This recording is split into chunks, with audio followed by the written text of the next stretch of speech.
Eu sou o SUS. Eu sou o SUS. Eu sou o SUS. Eu sou o SUS. Eu sou o SUS. Eu sou o SUS. Armã, Aré, SUS. Eu sou o SUS. Eu sou o SUS. Repórter SUS. O que acontece no seu sistema de saúde?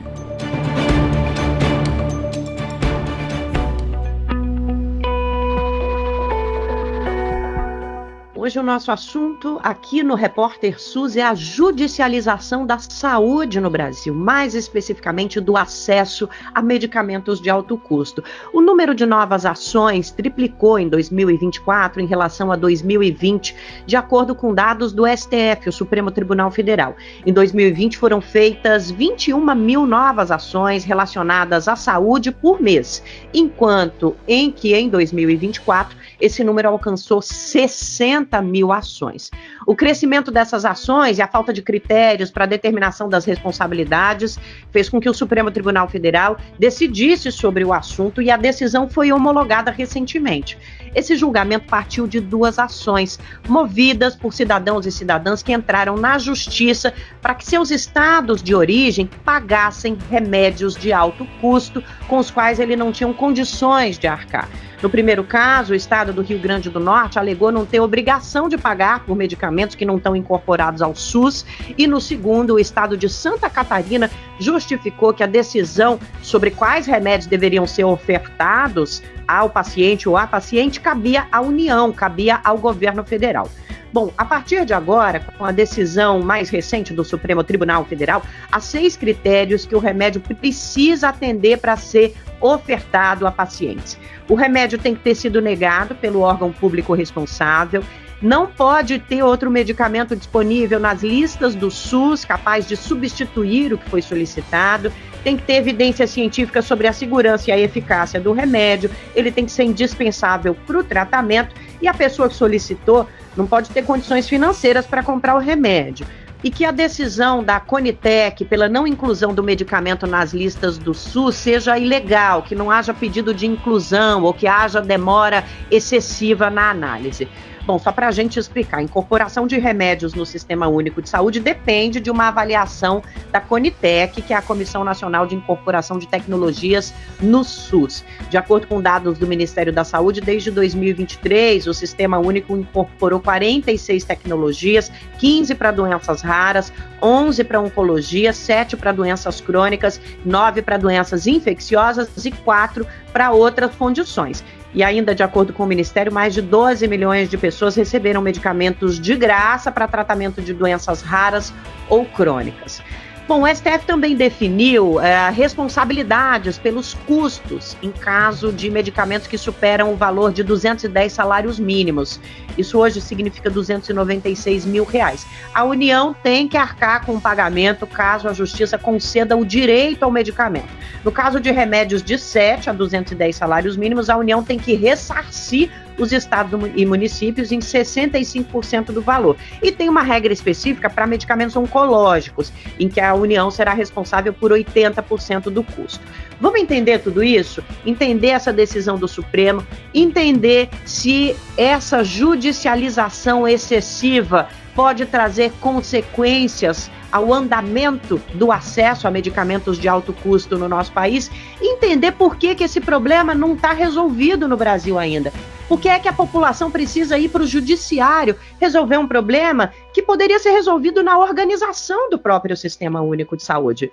Então, para detalhar essas regras, detalhar a problemática, a gente convidou a Priscila Torres, que é coordenadora adjunta da Comissão Intersetorial de Ciência, Tecnologia e Assistência Farmacêutica e representante do Conselho Nacional de Saúde, na comissão especial convocada pelo STF para debater esse tema. Priscila, obrigada demais por estar aqui conosco. Muito obrigada pela oportunidade do Conselho Nacional de Saúde estar aqui representado pela minha pessoa e de trazer informações à sociedade civil que estejam baseadas em evidências, evidências aí do acordo da decisão do STF, mas, sobretudo, na evidência de fortalecermos o Sistema Único de Saúde e também de conseguirmos, através dessa iniciativa, trazer informações de qualidade para orientar o acesso adequado ao sistema de saúde, né?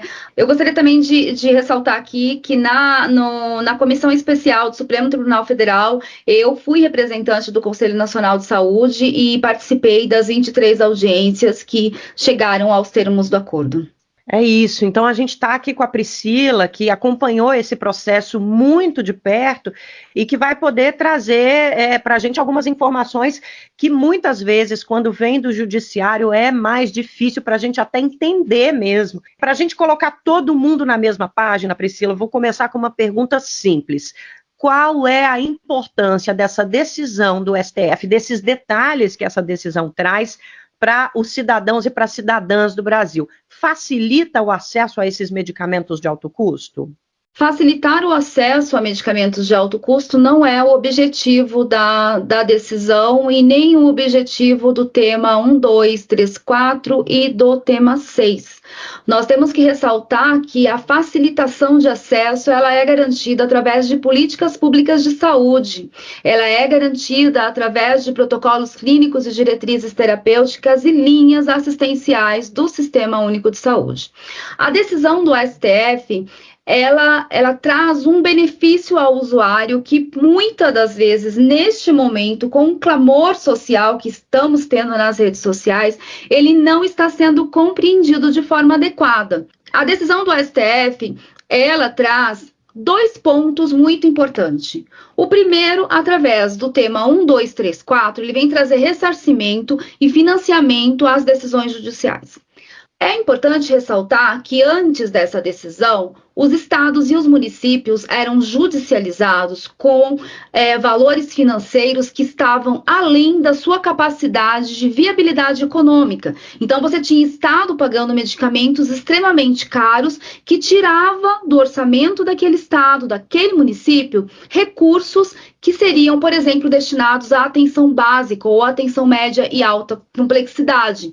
Então, um único usuário, ele tomava conta de um grande percentual do recurso do Estado e do município. Então, esse é o que versa o tema 1, 2, 3, 4, que trouxe o acordo ali de financiamento e ressarcimento. O tema 6, ele vem trazer uniformização à tomada de decisão jurídica. Então, o que a gente tinha, assim como a gente tem diferentes perspectivas de sistema único no país, nós também temos diferentes perspectivas da decisão judiciária. Por quê? O juiz, ele não é médico. Então, para um juiz, um paciente precisa de um medicamento porque ele vai ter risco de morrer. Ter risco de morrer, ter o risco da doença agravar, ter o risco da doença evoluir, é uma probabilidade de uma doença grave. Mas o juiz ele precisa entender quais são os critérios clínicos e técnicos que podem levar aquele usuário a ter um risco de vida, um risco de comprometimento de qualidade de vida ou de oportunidade de tratamento e controle da doença. O juiz não tem capacidade técnica para isso. Então, a decisão do tema 6, ela vem trazer uma normativa mínima para que o judiciário possa ter condições de avaliar adequadamente a tomada de decisão de sim ou de não aprovar o medicamento que está sendo judicializado. Então, a gente tem uma oportunidade de uniformizar a tomada de decisão jurídica no nosso país. Olha, pessoal, para você que está nos ouvindo, que não tem tanta intimidade com termos jurídicos, quando a Priscila fala dos temas, né, temas 1, 2, 3, tema 6, os temas no âmbito jurídico, né, para o Supremo Tribunal Federal, são recursos que apresentam uma questão jurídica repetitiva, né? Então, o objetivo é que os tribunais superiores tenham uma solução uniforme para essas questões, né? Se uma pessoa no norte do país tem uma questão judicial e uma pessoa no centro-oeste tem uma questão semelhante, as cortes buscam soluções semelhantes a essas questões e essas soluções, elas são traduzidas, elas são expressadas dentro do mundo judiciário por esse termo, essa terminologia, tema. Então, quando a gente está falando aqui de tema 1, 2, 3, 4, tema 6, a gente está falando de conjuntos de questões jurídicas e decisões jurídicas que se repetem e que o Supremo Tribunal Federal convencionou no caso em que nós estamos tratando aqui, chamar de tema 1, 2, 3, 4 e de tema 6. Só para quem está acompanhando a gente não achar estranho, né? Do que a gente está falando. Então é isso. E Priscila, o que é que explica esse aumento de judicialização do acesso a medicamentos no Brasil que a gente estava citando? 2024 teve números mais altos do que os números anteriores, e acredito que esse movimento de aumento da judicialização seja algo que já seja observado por quem trabalha na área. Que processo envolve essa dinâmica? Bom, nós temos que pensar de diferentes cenários, né? Hoje nós temos um grande desafio, por exemplo, no âmbito das doenças raras. A gente tem uma política nacional de doenças raras, mas nós não temos um protocolo clínico de diretriz terapêutica para cada doença rara, até mesmo porque muitas doenças sequer têm medicamento que tratem essas doenças. Então, a gente tem um grande desafio de política de saúde, mas nós também temos um grande desafio de conduta comercial. A gente tem muitos medicamentos judicializados que eles nunca foram submetidos para avaliação da Conitec. Então, quando uma empresa ela registra um medicamento no país e ela não submete à Conitec, ela está tomando uma decisão que ela quer vender aquele medicamento ao preço médio praticado ao consumidor. E ela não está disposta a negociar com o governo para que a gente possa, dentro da viabilidade econômica do nosso país, negociar preços e garantir acesso à maior quantidade de cidadãos possíveis. Então, assim, o aumento da judicialização, nós também temos que recordar a desconstrução que tivemos no SUS no governo passado. Nós passamos por uma pandemia, nós passamos por uma grande dificuldade de participação social efetiva no último governo, e isso não foi somente nos últimos 4 anos, né, que inclui os anos da pandemia. Então, é reflexo da dificuldade que você teve de dialogar com o governo e de falar, olha, Ministério da Saúde, essa é a necessidade da população brasileira. E hoje nós estamos trabalhando dentro do controle social com uma oportunidade de diálogo aberto com o Ministério da Saúde. Então, sim, existem processos que precisam ser melhorados. Nós precisamos olhar muito, e um tema que foi muito debatido dentro da comissão especial, o papel da Comissão Nacional de Incorporação de Tecnologia no SUS. Nós temos que parar de incorporar medicamento para provocar protocolo clínico e diretriz terapêutica. Nós temos que inverter essa dinâmica. Não é a submissão de um medicamento, a aprovação de um medicamento que deve criar o protocolo clínico. Nós precisamos olhar a necessidade da população brasileira, fazer uma análise de horizonte tecnológico, viabilidade econômica e provocar a criação de protocolos clínicos e diretrizes terapêuticas e linhas assistenciais pautadas nas necessidades da população brasileira. Esse é o caminho para diminuirmos a judicialização e para diminuirmos também a inequidade do Sistema Único de Saúde. Enquanto a gente não mudar essa dinâmica de que, por exemplo, vou citar um exemplo clássico. Dermatite atópica é uma doença dermatológica autoimune que até 2023 não tinha nenhum medicamento incorporado no SUS. Então, a Comissão Nacional de Incorporação de Tecnologia teve uma demanda interna, que é uma demanda do Ministério, para discutir um medicamento que estava sendo judicializado para dermatite atópica. Só que esse medicamento, ele não é um medicamento topo de linha. E ele também não é um medicamento que ele tratava continuamente a doença. Ele era um medicamento que ele vinha para tratar os surtos, as crises da doença, mas o medicamento de manutenção não foi submetido internamente. Então, lá na Conitec, a gente discutiu esse medicamento, ele foi incorporado ao SUS e depois o SUS teve que fazer várias submissões internas dos outros medicamentos. Por quê? A doença não tinha protocolo clínico e não se pode criar um protocolo clínico com um medicamento apenas de tratamento de crises de doença. Você precisava ter um protocolo clínico onde você trataria a crise e trataria a doença. Teria medicamento para usar no período de crise e medicamento para manutenção da doença.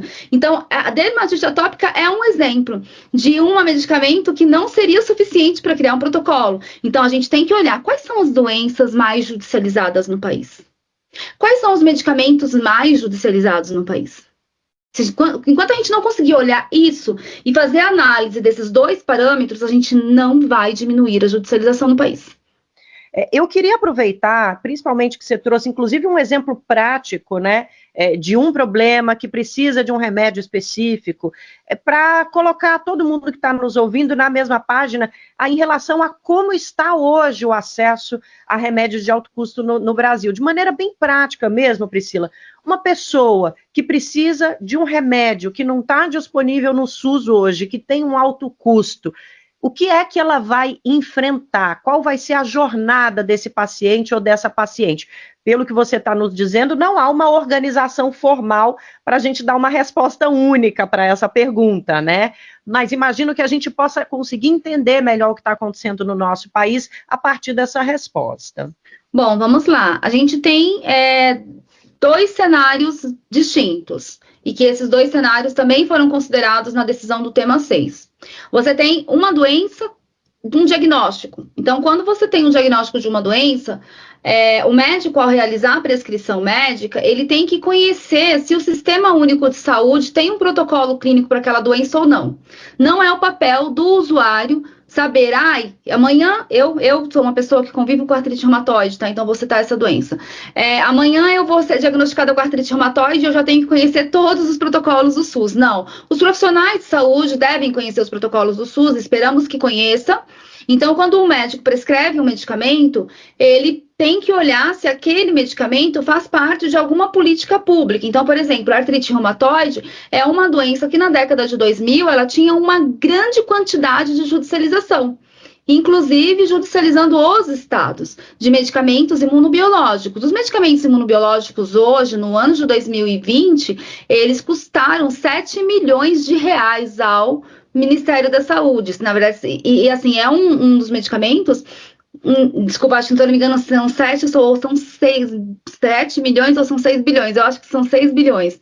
Então, o que acontece quando uma doença tem um protocolo clínico? Ela determina uma lista de medicamentos que já são incorporados no Sistema Único de Saúde. E quando esses medicamentos entram no Sistema Único de Saúde, ele já é definido as suas linhas de financiamento. Então, você já tem a competência de quem é que paga, quem compra e aí quem administra e fornece esse medicamento ao usuário. Então, todo usuário que teve uma prescrição de medicamento, ele pode entrar na internet e pesquisar assim: o nome do medicamento consta na lista do SUS, que é RENAME, Relação Nacional de Medicamentos. Então, quando você olha, o medicamento está na RENAME, então ele está dentro de alguma política. A gente também tem as relações de medicamentos dos municípios, que se chama REMUME. Então, essa é a forma que o usuário tem de olhar se o medicamento está fornecido na rede. Aí a gente tem um outro problema, que são as doenças que têm medicamentos registrados no país, mas que não estão incorporados no SUS. E são dois pontos que a decisão do tema 6, ela traz: medicamentos incorporados no SUS e não disponibilizados aos usuários, e medicamentos não incorporados no SUS e medicamentos não registrados. Essa decisão, Priscila, do STF, ela também inclui a criação de um sistema online com pedidos de medicamentos realizados via judicialização, enfim, que esteja acessível em todo o país, principalmente para as autoridades profissionais de saúde. Essa unificação, ela vai trazer benefícios para o Brasil? Ela é importante? Sim, os critérios trazidos pelo STF, eles são importantes sobre dois pontos de vista: resguardar a segurança do usuário e resguardar a sustentabilidade do Sistema Único de Saúde. Nós que somos o movimento dos usuários, sabemos que a judicialização não é uma política de saúde. A judicialização, ela existe como uma exceção do momento de urgência de acesso pautado na necessidade social daquele usuário. Mas ela não deve ser olhada como uma política de saúde. Então, não é uma via de acesso, ela é uma via de exceção de acesso. E toda via de exceção de acesso precisa de critérios que venham resguardar que o juiz de São Paulo, o juiz do sertão, o juiz de uma grande metrópole, de uma cidade pequena, ele tenha mesmo parâmetros decisórios. Então, quando a gente olha os 6 critérios do STF, não é porque o medicamento teve a negativa de inclusão no Sistema Único de Saúde para o coletivo de usuários que o juiz não tem a autonomia de decidir segundo informações técnicas, científicas, jornada terapêutica daquele doente, necessidade clínica daquele doente. Pautada na evidência científica da efetividade daquele tratamento para aquela condição clínica, o juiz pode sim tomar a decisão. Segundo todas as análises desses critérios, este usuário necessita e tem o direito garantido. Por quê? No nosso país, a saúde ela é um direito de todos e é um dever do Estado. O Sistema Único de Saúde versa sobre a equidade, mas nós também versamos sobre a responsabilidade da sustentabilidade do sistema econômico do Sistema Único de Saúde. Então, quando você tem um pedido judicial de medicamento hoje, anterior a essa decisão do STF, você tinha uma insegurança absurda da garantia de fornecimento. Quantos usuários não morreram porque receberam medicamento em um período e durante o outro período simplesmente não tinha medicamento? Sabe por que não tinha? Porque não tem dinheiro. Porque não tinha dinheiro. Porque você tinha uma cidade pequena pagando medicamento milionário. Você tinha um Estado tirando dinheiro da saúde para pagar medicamento que não é de sua competência, da competência tripartite. Então, assim, a gente precisa considerar que nós temos que uniformizar esse processo para que as tomadas de decisões judiciais no nosso país, elas tenham garantias de fornecimento. Porque não adianta somente ter uma liminar. Todo usuário que em algum momento passou por judicialização sabe que a liminar aprovada não é garantia de acesso. A garantia de acesso que nós temos são políticas públicas efetivadas, pactuadas, orçamentos pactuados. E, infelizmente, é uma decisão muito difícil, sabe, de entender para o usuário, porque, claro, que nós, usuários, queremos que seja fornecido tudo para todo mundo. Quem eram os membros das comissões? Operadores de direitos e administrativos. Então, você tinha procuradores representando os entes federativos dos estados e dos municípios. Você tinha os técnicos do ministério, também do legislativo. E quando a gente olhava o desespero dos entes federativos, os municípios e os estados na comissão especial do STF, o desespero deles não era para compreender a jornada do paciente, era por dinheiro. Porque eles não têm como manter a judicialização que já existe nos estados sem que fosse pactuado o ressarcimento. Então, essa decisão do STF, ela traz uma necessidade urgente de todos os usuários do país estudar o nosso Sistema Único de Saúde, ampliar sua participação social nos ambientes de decisão do Sistema Único de Saúde. Porque, gente, nada por nós sem nós. Nós precisamos que os municípios sejam fortalecidos pelos conselhos municipais de saúde e não por conchavos políticos. A gente precisa que a participação do controle social seja fortalecida nos territórios. Por quê? Por exemplo, nos territórios a gente tem pé diabético e a gente tem judicialização para pé diabético. Então, a gente precisa olhar, gente, a nossa assistência do Sistema Único de Saúde. Será que todas as pessoas judicializadas realmente deveriam estar sendo judicializadas? Eu lembro que na comissão de TI, as defensorias públicas da União e do Estado, principalmente a do Estado, elas traziam muito as experiências das defensorias, onde você pega o usuário indo para pedir apoio na defensoria para medicamento que é fornecido na atenção básica. Então, assim, quando o pessoal fala, acabou a judicialização de medicamento no país, eu penso que ela vai acabar, sabe para quem? Para aquele usuário que veio da atenção básica com uma receita médica e não tem relatório. Para o usuário que tem doença grave, doença crônica imunomediada, que tem doença oncológica, esse usuário não tem a prescrição de um medicamento de alto custo fornecido numa atenção básica de saúde. Ele tem a prescrição feita por um médico especialista.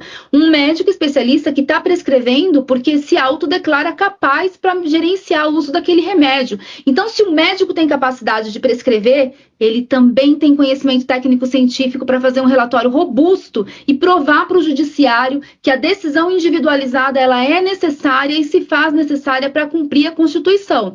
Agora, se o médico não quiser prescrever um relatório robusto, o usuário não vai ter acesso. E se o advogado também não souber conduzir o processo mostrando todas as evidências que está nos 6 critérios ali do STF, o usuário também não vai ter acesso. Então, a gente precisa qualificar a forma como está sendo conduzida e também a gente precisa de termos responsabilidade social enquanto cidadão, enquanto prescritor. Se não utilizamos as alternativas disponíveis no SUS, por que não utilizamos? O Sistema Único de Saúde é o maior patrimônio da sociedade brasileira e nós precisamos zelar por ele, dar sustentabilidade para ele, para que o acesso no Sistema Único de Saúde seja garantido para todos e para todos, né? E a gente sabe que a coberta é curta, mas nós temos que trabalhar aí com todo o apoio da sociedade civil para construir políticas públicas cada vez mais robustas, para apontar para o nosso governo a necessidade, sim, que temos de atualizar a forma como estamos incorporando tecnologia no Sistema Único de Saúde. Precisamos não somente incorporar remédio, nós precisamos incorporar cuidados alinhados a fornecimento de medicamento, porque o remédio não é tudo. E pelo que a gente está entendendo de toda a tua fala, Priscila, e de tudo que a gente leu a respeito desse tema, o ideal é que a gente não precisasse judicializar, né? O ideal é que a gente tivesse no nosso Sistema Único de Saúde a solução para esse acesso. Fica esse recado, né, Priscila, de que a gente precisa atuar para que o Sistema Único de Saúde tenha as soluções para essas questões antes da justiça entrar em campo. É por aí, Priscila? Exato. Nós temos grandes desafios e, por exemplo, um dos critérios que foi um dos temas que o Conselho Nacional de Saúde trouxe dentro da comissão da comissão do STF foi a questão de prazos. Por exemplo, nós temos também que pensar que a gente tem que ter uniformização da assistência farmacêutica nos territórios. Hoje, o que acontece, a gente tem uma política nacional de assistência farmacêutica que garante que as secretarias estaduais de saúde façam gestão da sua forma de administrar a assistência farmacêutica. E aí a gente tem secretarias estaduais com 7 meses, é o caso de Minas Gerais. A gente tem estadual do Rio de Janeiro também, que é super problemática. A gente tem a Bahia também, que isso eu estou falando na perspectiva do usuário. Então, a gente precisa uniformizar. Qual é o prazo para o SUS fornecer a primeira dose do remédio? Os procuradores dos estados e dos municípios na comissão de TI não me responderam isso. Aliás, eles disseram, é impossível ter prazo, não podemos ter prazos. Eu falei, opa, o que a gente não pode ter é prazo para esperar a morte chegar, porque o doente fica sem remédio, piorando. Às vezes, quando o remédio chegou tarde. Não deu tempo de salvar a pessoa, não deu tempo de impedir progressão de doença, aquele usuário está custando mais caro para o Sistema Único de Saúde. Então, a gente precisa, além da uniformização trazida pelo STF, nós precisamos uniformizar a assistência farmacêutica no país. Não podemos ter diferenças de acessos. E isso custa muito mais ao SUS, porque o paciente evolui a sua doença, quando tem acesso àquele medicamento, está precisando de outros 3 medicamentos ou de outras 500 mil terapias que o SUS às vezes nem fornece. Então, a gente precisa uniformizar processos, criar fluxos robustos, pactuados e uniformes. Eu não posso continuar tendo diferentes tipos de acesso ao mesmo medicamento no mesmo país. Todo mundo que está no Brasil já conhece algum caso ou já viu alguém sofrer por causa dessa questão. E eu queria muito agradecer a tua presença aqui, teus esclarecimentos e principalmente o seu discurso incisivo e do CNS, obviamente, o discurso incisivo do nosso conselho no fato de que a gente precisa sistematizar o nosso Sistema Único de Saúde urgentemente. No caso dos remédios é óbvio o problema. Obrigada, Priscila, obrigada mesmo. Super obrigada e espero que essa reportagem venha ajudar muitas pessoas, trazer esclarecimento, né, sobre a importância que nós temos de garantir que a judicialização venha a acontecer nos casos necessários e que, sobretudo, uma decisão judicial esteja alinhada com fluxos bem definidos que venha garantir acesso no tempo adequado para o usuário e não apenas uma esperança, né? Que hoje a judicialização, que tem parecer favorável, ela termina sendo uma esperança e passa a ser um pesadelo de todos os dias. Esse mês eu tenho remédio, mês que vem talvez não tenha. Então a gente precisa garantir acesso com qualidade e a judicialização também tem que ser pautada nas necessidades sociais individualizadas da população brasileira e que tudo isso sirva para a gente poder entender a importância da participação social de todos nós para dizer ao nosso Ministério da Saúde como queremos ser atendidos, o que a gente precisa e onde precisamos atuar junto com a gestão pública para melhorar a situação do cidadão brasileiro.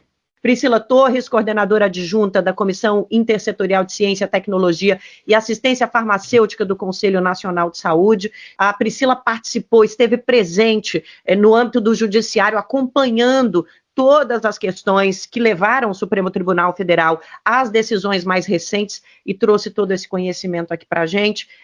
Muita gratidão à Priscila e ao Conselho Nacional de Saúde. O Repórter SUS é uma parceria entre o Brasil de Fato e a Escola Politécnica de Saúde Joaquim Venâncio, da nossa Fiocruz. Para saber mais, brasildefato.com.br e é psjv.fiocruz.br. Apresentação Nara Lacerda. Na Fiocruz, a produção é de Juliana Passos e no Brasil de Fato, de Letícia Holanda. Até semana que vem com mais podcast de saúde. Vamos estar te esperando aqui no Repórter SUS.